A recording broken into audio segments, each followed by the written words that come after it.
Welcome back, Nick Lenz Comic Corner, Classics, Last Non-Classic. This episode number 834 in Doubleshot. It's 34, right? Let me check just to see about that. It is 840 and Doubleshot number 734. Two SpiderMan trades.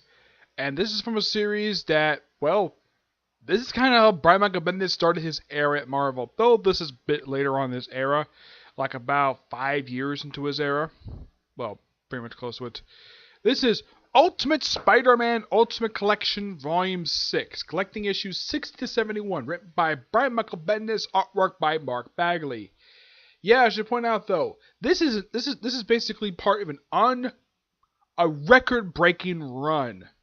You know how long this run lasted for? For a rated R duo, this is by far the longest in the history of Marvel Comics. This run was 113 issues. And here's the thing. Guess which record they broke in order to accomplish this record? Stan Lee and Jack Kirby doing Fantastic Four, doing the first 100 issues of that series. This particular thing has got two storylines with it. First of which is a ultimate debut of Carnage. Yep, in case you're wondering, is he Keltis casting his continuity? Nope, he is not. He is made from the DNA of Peter Parker by Kirk Connors. I'm not kidding about this. And also, in case you're wondering, does Kirk Connors turn into Elizabeth's continuity? Yes, he does. In flashbacks. And he's purple. I'm not kidding, he's purple. Yeah, we also... if you want to know what the ultimate version of the lizard looks like, that is him. This is the ultimate version of the lizard. Yeah, but this particular story... Now, in case you're wondering about the cover with the Ultimates, when you have Ultimate Thor, Ultimate Captain America, Ultimate Iron Man, they pop up for one issue for like 2 panels.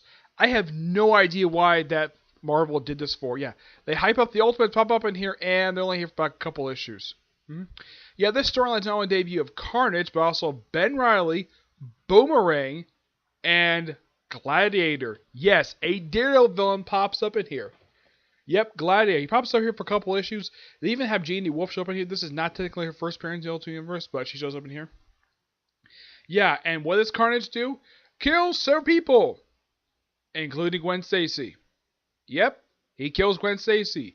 She stays dead for a few years, though it gets retconned that she somehow survives later. Yeah, though it's Bendis who does this retcon, not some other writer. I know Bendis has a reputation of retconning stuff other people do, but him retconning stuff he did, that's fine. He wanted to do a mistake he did. And this starts something that lasts for a few years of Peter being mopey and barely talking to his girlfriend. He even briefly breaks up with her. He basically doesn't care to go to school anymore. He just stops being Peter Parker. As for the second half of the thing, Superstars. It's kind of 2 different stories for that one. First, it's Peter Parker meets the Human Torch. Yep. The other half is a body swap story, when Peter Parker and Wolverine swap bodies. Yep. And apparently this was done by Jean... they don't really clarify exactly who did the body swap, but Jean Grey puts everything back the way it was before. And apparently, while Peter is, when Wolverine's in Peter's body, he hits on Jean Grey because they feel like it. Yeah, it's an odd story, but the Carnage story is actually really good. I'm going to give this book roughly a 9.5 out of 10. It's really good. Next up is Volume 7, and this one contains issues 70... The first one here contains issue 671. This is 72 to 85. Still the same creative team. Now, this is basically 2 storylines. This is Hobgoblin and Warriors. The Hobgoblin storyline. Oh boy, this one. This is a follow-up to what happened with the Green Goblin. Yeah, Harry Osborn gets turned into the ultimate version of the Hobgoblin. Oh, in case you wanted, does Carnage come back in this continuity? No, he doesn't. He disappears, never be seen again. Yeah. And there's also a guy named Shaw, and apparently his hallucination of his is later revealed. And he later just, how should I put this? He becomes Hobgoblin, and then Nick Fury, after finding out about the whole thing with Harry, because apparently he allowed him to go back to the city, he says at the end of the storyline, after Peter defeats Hobgoblin, he says, I want the Oz formula cracked by my birthday. And he also says, I think it's also time for Peter Parker to say goodbye to his spider powers. Yep, that is seriously what was going on with this thing. Yeah, Killer Strike. Yeah, those that don't know who this guy is, he's essentially put a minor villain. Not really big villain. He's fought Spider-Man a few times over. He's not essentially a Spider-Man villain, but he has fought Spider-Man. In case you're wondering, this is what Killer Strike looks like in the Ultimate Universe. Yeah, it kind of looks like the Unicorn, like an Iron Man villain. The following storyline is Warriors. Yep, Warriors. Which is one that's the debut of Moon Knight, Shang-Chi, and Iron Fist. Yep. And also there's this little funny bit with Spider-Man Electro. I'll get to that in a minute. Yeah. In the case of this one, Warriors, it's kind of, well, the start of what will happen later with Ultimate Knights. That'll happen, like, in a later storyline. Yeah. Moon Knight apparently has several identities, one of whom is Stephen Grant. Now I'm thinking, Stephen Grant, you mean the writer? Yeah, I'm a little surprised that he actually had this identity. Yeah, and apparently Mark Spector does not have... Yeah, this is actually one of his identities from the regular universe. But my guess is the reason why Bendis probably threw him in because he loves Moon Knight, so he threw him in anyways. My guess for Gladiator, because he was writing Daredevil at that point, so why not bring Ultimate version of Gladiator? Yep. Danny Rand doesn't look that much different than he does in the regular universe. Yeah, my personal guess is the reason why he threw him in. Yeah, this is my personal theory. Because he's writing him in because he's a huge fan of Luke Cage. So why not? Also, Silverman gets killed off in the storyline by Hammerhead. Yeah, Hammerhead pops up in here, and it referenced something happening in Ultimate X-Men. I believe it was in a standalone issue, the issue that introduced Gambit, where he killed Hammerhead by blowing his head up, and then he somehow survived. It's never totally explained. Oh yeah, and Hammerhead kills Silvermane. How? Crushing his head. Oh yeah, and he's got the Enforcers working for him. Yeah, he does. He seriously does. Shang-Chi, despite the fact that, well, here is what Moon Knight looks like. Yeah, this is kind of a good glimpse of his costume. Yeah, that's what the Ultiverse Moon Knight looks like.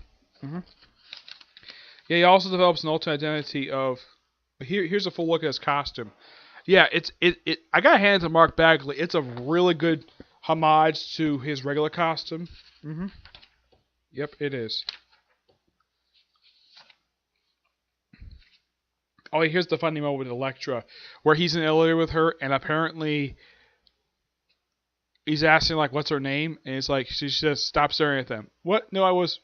And he just smiles. Apparently she doesn't mind the fact that Spider-Man was staring at her breast.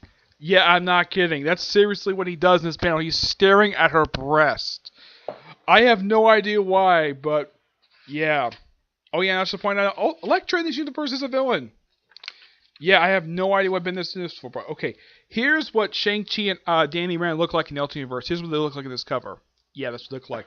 And this storyline is also the return of the Black Cat. But here's the thing. After the storyline concludes, Black Cat is never seen again because she finds out that Spider-Man is a teenager. What does she do? She vomits on him. Not kidding. Also, Spider-Man also webs up a bunch of people, including like Danny Rand and Shang-Chi. They get out later on. There's also a woman, I think it's in this trailer or the other one, where a woman dressed up as Scarlet Witch from 616 Universe.